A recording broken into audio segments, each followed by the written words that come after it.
coming, everybody. I think a number of people have trickled in, so I'll give it a go at kicking it off. Thanks for coming to my session today, Beyond Dope Panic, Tips for Success When It Hits the Fan. I grouped this title with two of my colleagues at work. I don't know if I'm still a big fan of it, but what we're going to be talking about today is just the three C's, as I like to call them: communication, collaboration, coordination, when it comes to emergencies in software development.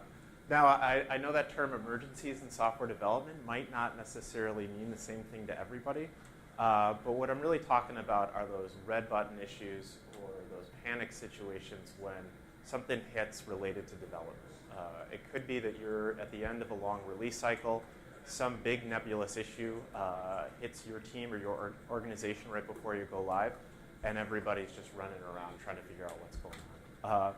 Or it could be your support representative running up to the development floor, tapping all the engineers on the shoulder saying, hey, like we got a bunch of customers calling in with this functional breakdown to the app. We're not sure what this bug is doing. Can you help us? Or it's that cloud monitoring dashboard that you got on the wall in your development area, and suddenly everything starts turning red. And everybody starts climbing under their desk, hoping it doesn't have anything to do with them. The question I like to ask is, how can we actually try to do these situations better? So the reason I want to talk about this is because I feel like in my experience that emergencies are the reality that we oftentimes try to avoid. So I'm pretty sure everybody in here can relate to a situation that I've described. But the way we tend to approach it is you get through that rough stage, you kind of take deep breath, you compartmentalize it, you put it behind you, and you hope it never happens again, and then 2 months later, it happens again. And there's no real reflection or thinking about how could we do that better. Oftentimes, we think about how to solve the root cause of the defect or the bug that might have caused the issue, but we don't think about how we reacted to the issue, either as individuals or as an organization. The other thing is I do think that a little bit of foresight and a little bit of planning ahead of time can go a long way into helping these situations. Again, because we don't do that, we often just like deal with it when it happens and don't think about what we could do better in the future. And finally, from a very personal perspective, I think your sanity and your career will be much better off. Just my personal history, I used to be the one, or I still am the one sometimes, in the heat of the fire.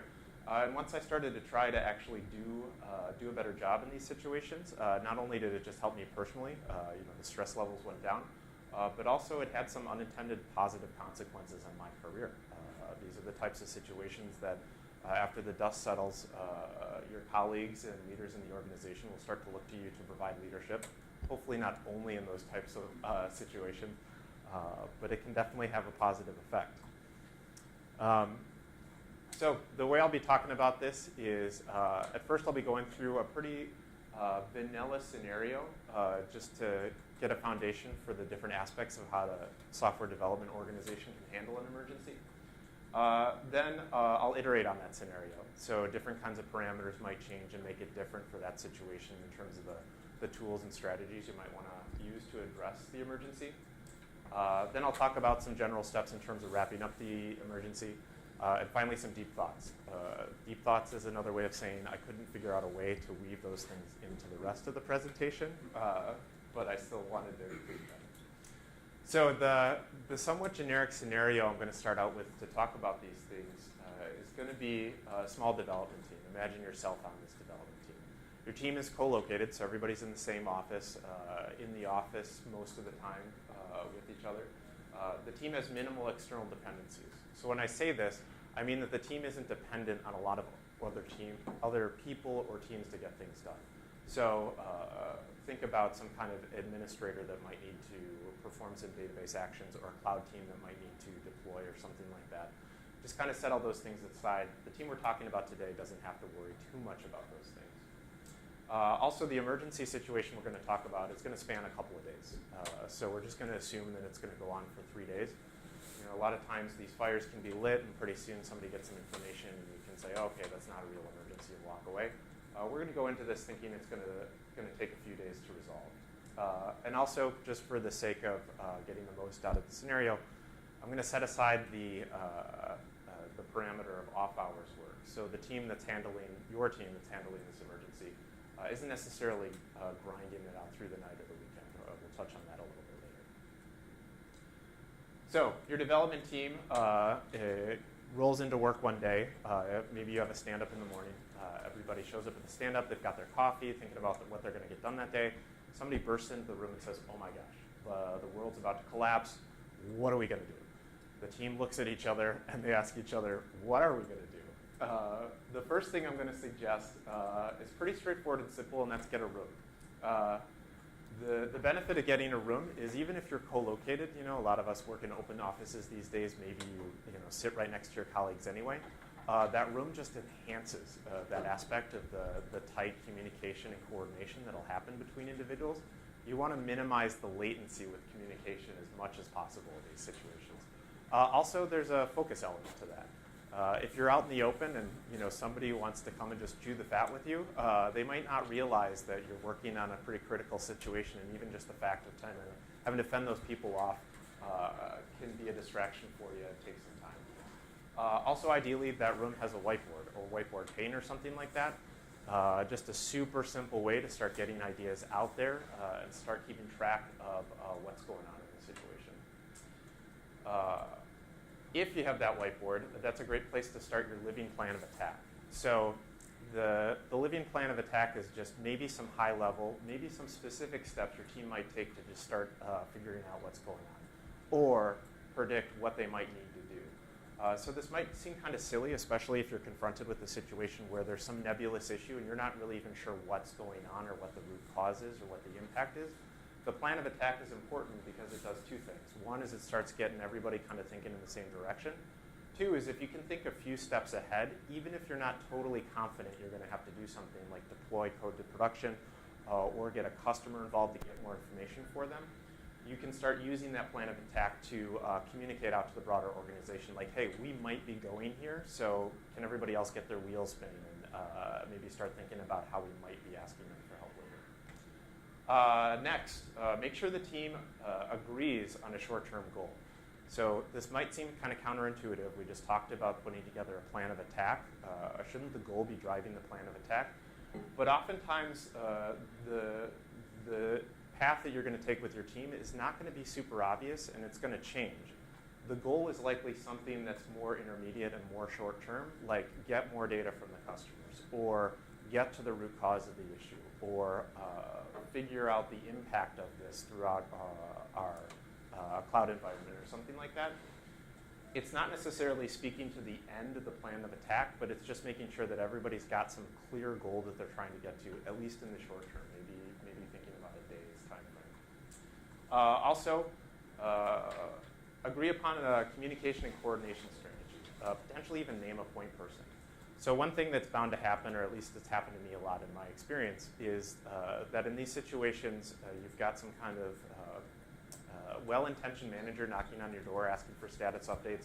You've got other teams that are well-intentioned and they just want to figure out what's going on. You've got some other folks that are just like not really understanding that there's a critical issue and that their curiosity isn't necessarily the primary the primary thing everybody wants to talk about at that moment. By naming a point person, you're starting to put together a way that the team can communicate outward. That both protects the people that are focused on the issue, but also keeps the door open for any communication feedback to the group and communication out to the organization. So in this scenario, the team's going to huddle up for a day in the room. They've got a clear plan of attack, a living plan of attack. They've identified a short-term goal, and they've got a point person set up. I should have mentioned this before. That point person is probably going to need to be technical. I've been in situations where I'm a manager these days, and I've tried to fill the role of a point person. A scrum master might try to fill that role, or maybe a support person. A lot of times in software development, I feel like there's a lot of people asking pretty technical questions, and I think it's actually pretty critical that that person is communicating out to the organization, has the technical chops in order to answer those questions that might come in. I'm not trying to knock anybody who doesn't have those technical chops, but it's just one anti-pattern I've seen is the point person who's set up to communicate and receive feedback from the rest of the org isn't able to answer those questions or get the information out there that they need to. They end up pulling somebody else into those conversations anyway. So this scenario goes into day 2.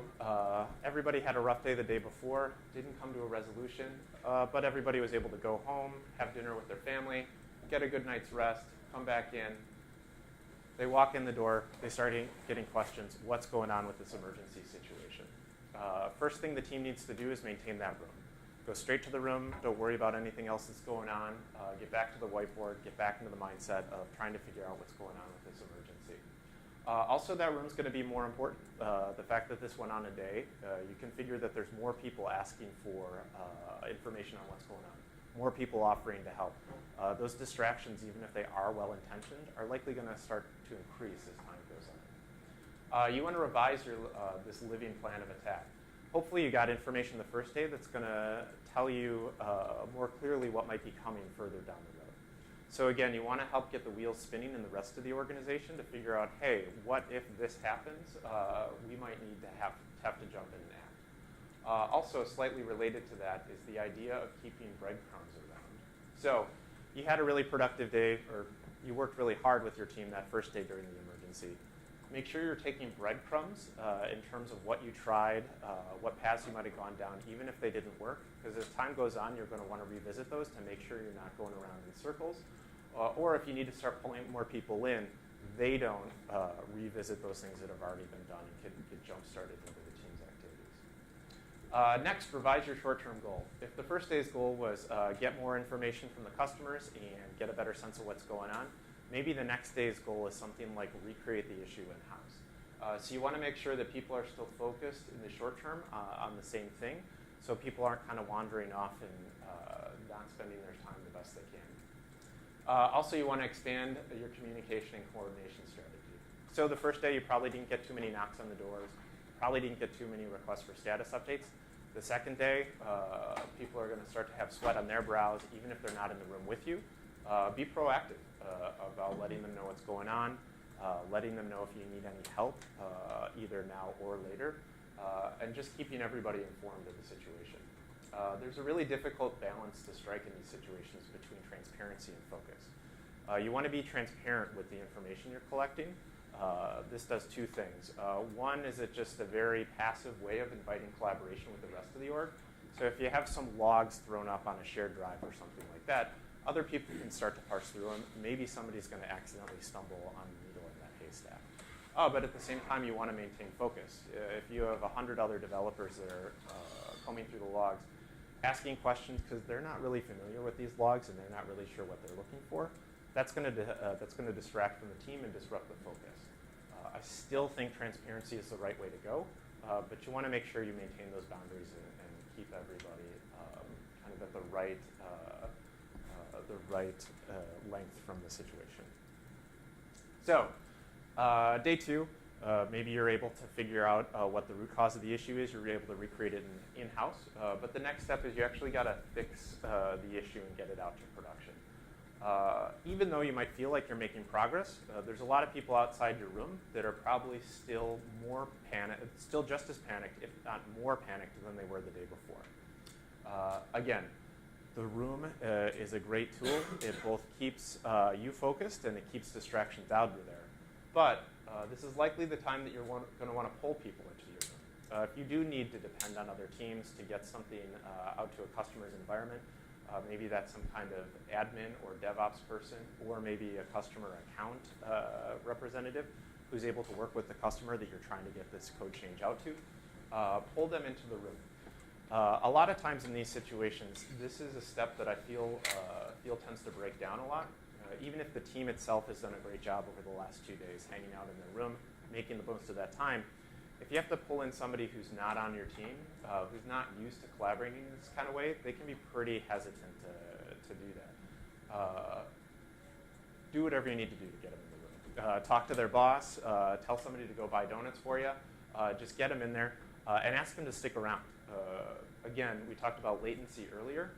If you're depending on somebody and they just happen to go to lunch at 11:30 and your team happens to go to lunch at 1, but you need them at 11:30, you're going to have to wait an hour, hour and a half to actually get their time, and that's going to slow you down. Next is keep expanding your living plan of attack. So at this point, maybe you're thinking about, okay, we know we're going to have to push this to a customer environment. We know we're going to have to get feedback from the customer. Are there people who can prepare the customer for any changes that might be coming? Maybe there's going to be some downtime. Or maybe you're going to want them to validate some kind of fix in their environment. You're thinking ahead. It's not necessarily your team's job to do this at the end of the day, but this plan of attack is going to get everybody thinking ahead in terms of what might be needed in the future. Also in this situation, if the situation is, if the problem is in a shaky state, meaning that you're going down a path to solve a problem, but you're not super confident that you're going to be able to solve it, this is a great time to introduce more what-ifs. You could start introducing things like, hey, we're going to try and solve this problem this way, but what if this doesn't happen? Then we might need to do this other thing. We're going to try and deploy this to the customer environment, but what if they're not able to take some downtime tonight and we're not able to validate that that's somehow needed for the next step in the process? That what if, again, helps everybody outside of the room thinking about what they might need to do to support you in the future. Again, keep revising your short-term goal. Maybe it's getting that build together that can then be taken by that customer account rep and pushed to a customer environment. Maybe it's actually confirming a fix in production. Make sure everybody's on the same page as to what you're trying to do, the next big step that your team is taking. Again, just expand your communication and coordination strategy. Keep pushing out the what-ifs. Keep everybody on the same page in terms of what might be happening in the future. In that scenario, let's say on the third day, the fix actually made it out to the customer environment, so you're able to validate it. Everybody's okay, and your 3 days of panic are over. But let's introduce the parameter that your team actually has to work off hours. So again, you're co-located, but nobody wants to sit at the office until 10 o'clock at night, midnight, or something like that. So people are going to go home and work from home. As has happened too many times in my own career, the issue hits Friday at around 4:30 p.m., and everybody needs to go home for the weekend for very valid reasons, but you got to get something done. Really, the best way to frame this, in my mind, is to really invest even more in the steps we talked about before, besides getting a room. Ensure your living plan of attack is a real thing, and make sure it's easily accessible. The company I'm at now, we're heavily invested in Atlassian. We use Confluence. Get this plan out on Confluence. Let everybody know where it is. Let them subscribe to the page. Always be prepared for somebody new to have to come into the situation and figure out what's going on and catch up with what you're doing. Focus on your clear short-term goals. Your goal might be to find the root cause, and then your team's going to figure out the next step. If you can leave the office at 5 p.m. and say, hey, folks, if you can just go home and maybe do some digging in these logs or try to recreate an issue and set that as the goal for the night, that's great. One anti-pattern I've seen is if a team does something like this, if they leave the office at 5 and say, hey, we're all going to kind of scatter, go home, but we'll still be working on this stuff remotely, somebody might find that needle in the haystack, and then that introduces the question of what's the next step. And then somebody asks the question, well, let's try and take that next step at 10:30 at night on Wednesday.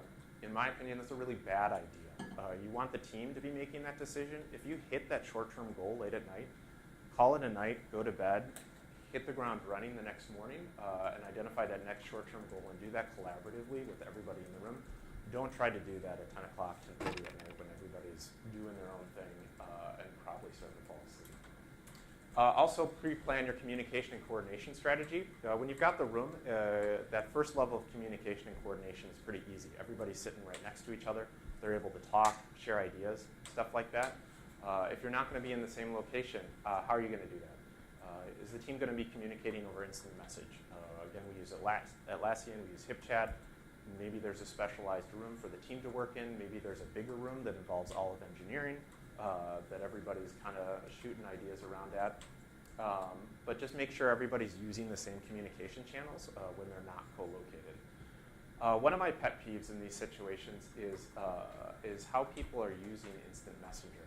So it's great that instant messaging allows us to get work like this done at home. Early on in my career, when we had an emergency, it meant you were at the office, until 11 midnight, sometimes all night. We couldn't get our work done on laptops if we even had laptops. I love the fact that everybody can go home and still at least get some semblance of their normal life in while they're still trying to address a situation like this. But the reliance on IM often, I think, slows teams down. The biggest anti-pattern I see here is people not thinking out loud. So somebody might post something and say, hey, I've got an idea, I'm thinking about doing something. And then an hour later, somebody else asked, hey, how'd that idea pan out? And the person said, oh, I didn't actually try that idea. I was just kind of like shooting some stuff out there.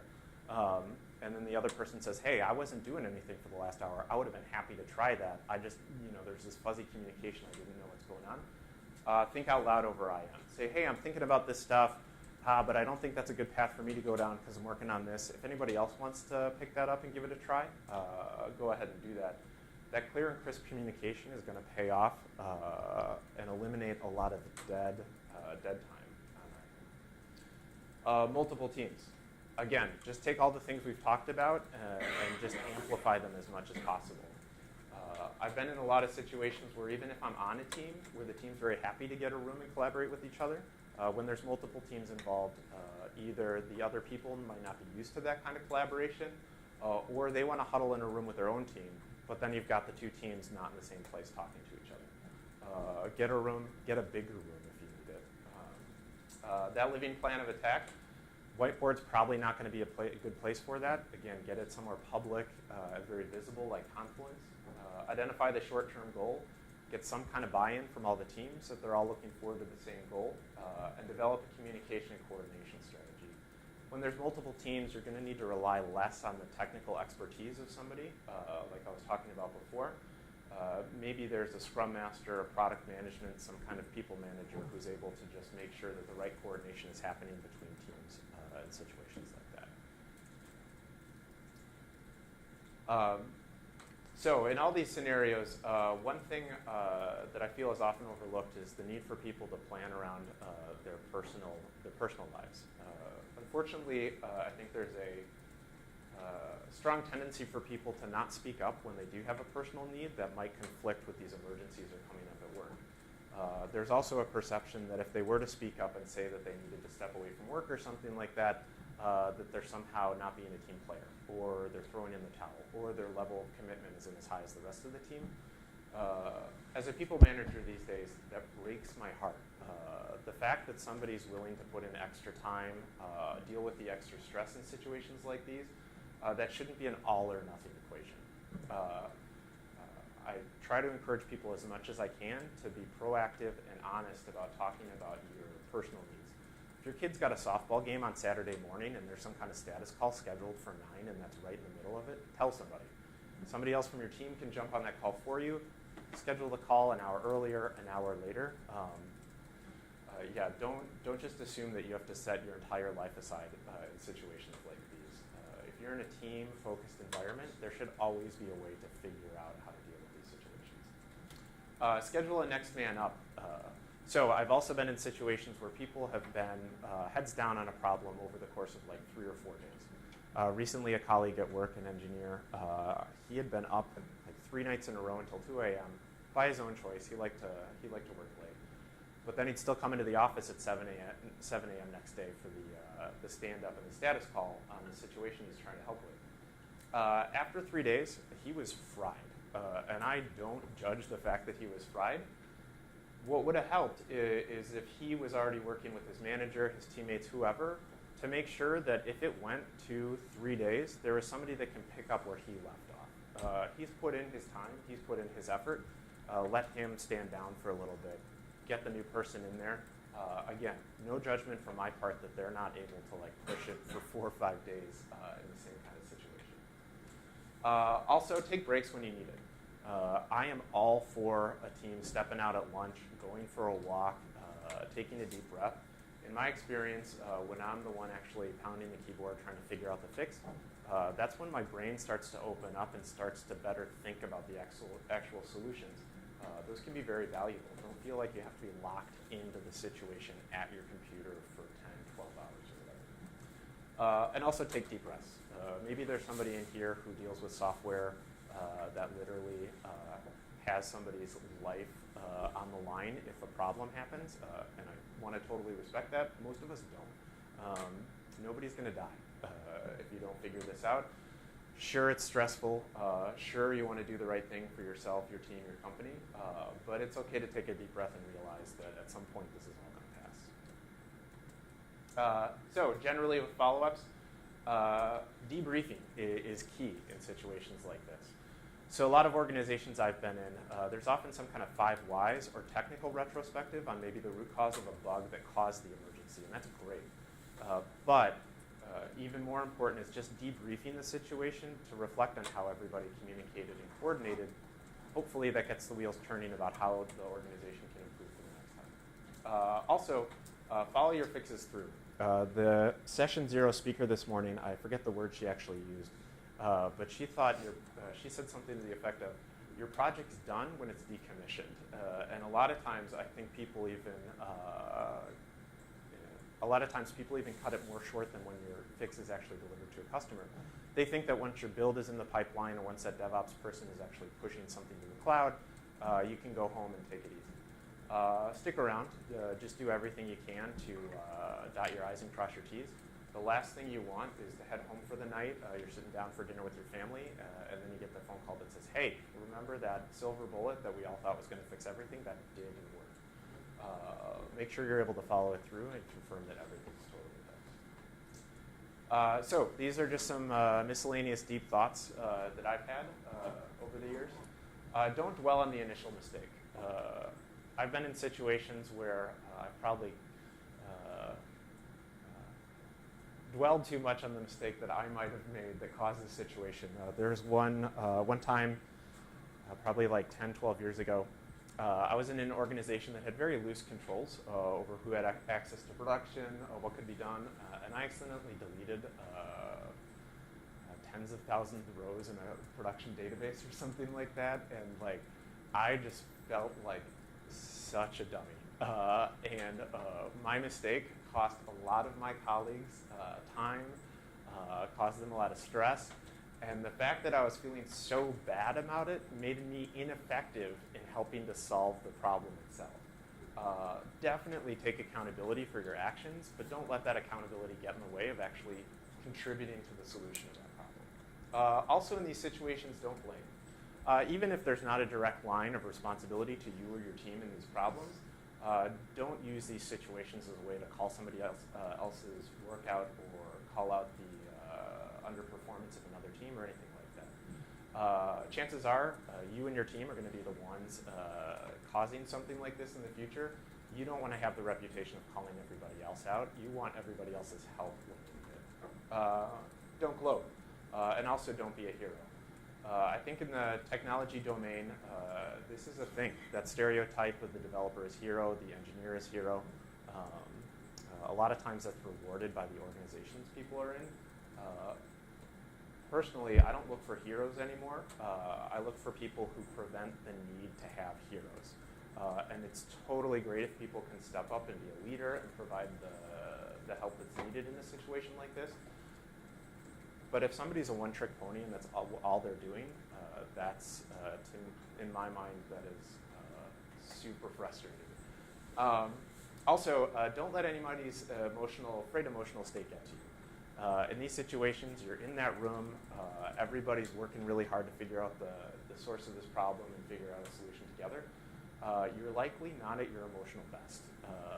If you either get a little bit frustrated with a colleague or they get frustrated with you, set it aside for the moment, maybe grab a drink or a coffee after things settle down. Don't use that situation to suddenly parse out the working relationship you might have with somebody else. It is not the time, not the place. And also don't forget that it's an opportunity to train others. So as I alluded to earlier in the presentation, at some point in my career, I got to be known as somebody who can act effectively in these situations. That was a good thing and a bad thing. The reward for doing a good job was that I was offered this type of opportunity at the job whenever the opportunity arose. And I've seen this happen to a lot of other people since then. There are people that I worked with and my boss back in the day who would tell me, hey, why don't you train somebody else? Why don't you figure out how we can all get good at this? And I wouldn't say I had the hero mindset, but I had a mindset that I needed to focus and I needed to power through it and I needed to do it. Part of that was not wanting to pull other people into a tough situation. And when other people would say, hey, why don't you pull somebody in, even if they're just watching you, they can learn, I would say, no, I need the focus, I don't want the distractions. You don't need that focus, and this is not a distraction. Even if somebody's just sitting mute in the room and watching you perform in a situation like this, they're going to be actively learning about how to do that. If you think about it, in a lot of other contexts, we watch each other and learn from them. These situations are no different. You don't have to just sit there and be walking an individual through every detailed decision you're making in a situation like this, but just maybe a junior engineer seeing how you're able to attack it as a team, how you handle the situation, how you're able to get to success, hugely invaluable. So with all that, I sped through my presentation a little bit early. Thank you so much for coming. Happy to answer any questions, hear any stories that people have, or if you want to hit me up after this, please do. But thank you for coming. Yeah? You're talking about focus versus transparency. Mm-hmm. I found that in these situations, if I give a little, then a lot more is asked, Mm-hmm. and like in an extremely distracting way. Mm-hmm. That someone can easily know how to solve it, and then I don't want them to know that, or I don't think they can. Yeah. Can you talk more about that? Like, how do you figure out the line and tell people to stop, like, go away? Yeah. How do you figure out the line? I don't know how you figure out the line. It's a pretty subjective call to make. Over time, you get a good gut sense. To me, it's more about the clear communication of the boundary in a situation like that. Say, hey, I love the help that you're trying to provide, but I don't think this is really helping us go down the path. You can also use the tools that we talked about earlier, the clear plan of attack and the clear goals, to say, hey, that's great, but like what we're doing is focused over here. Maybe if we feel like we're heading in that direction, I can pull you in. So it gives them the space to say, hey, like, okay, like I might be involved if needed, so you're not totally saying no, if that makes sense. Yeah, but it is a tough one. In my experience, most of those people are coming from a well-meaning place, which makes it even harder to say no, but the best approach is to say no as best you can. The other side of that coin is when folks are in that situation and they were like me at one point in my career, and they are totally exclusive of any input, don't want any distractions, even if somebody has a good idea or can legitimately help. So that's why it's a tough gray area to balance, but one that's worth figuring